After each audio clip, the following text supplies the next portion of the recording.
kisah baru ya? Ya. Okey, ceritakan apa masalah tuan dan apa kesudahan cerita tu. Okey, saya sebenarnya menghadapi hyperthyroid.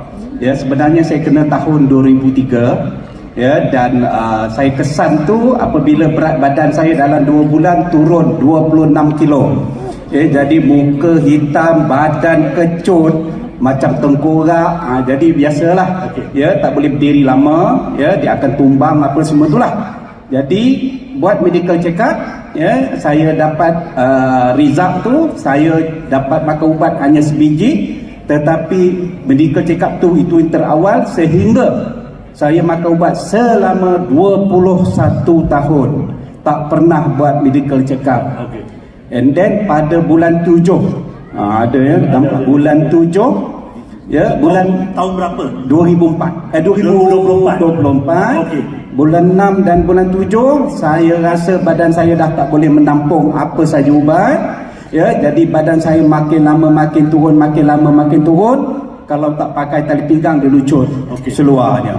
Ya, jadi apa produk yang buat tuan makan? jadi saya makan VR4 diarahkan, disuruh oleh 4 insan ini yang saya nak ucap terima kasih, iaitu isteri Datuk Seri Azli Atan, Datin Seri Ji dan Puan Nur Zahirah. Okey. Ya.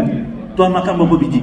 Saya fokus selama 25 hari, 50 biji satu hari.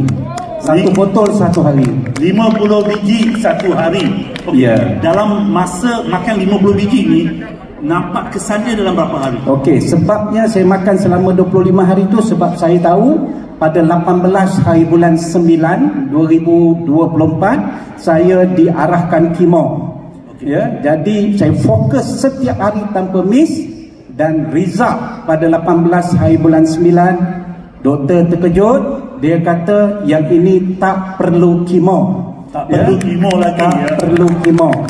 Dan ubat dos saya yang tertinggi iaitu 5, daripada 1 terus jadi 5, diturunkan kepada 4, 2 minggu kemudian 3. Okey.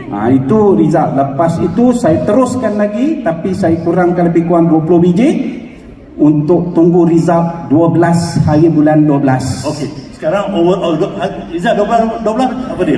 Result 12 hari bulan 12, doktor sahkan Khalil you ke arah normal.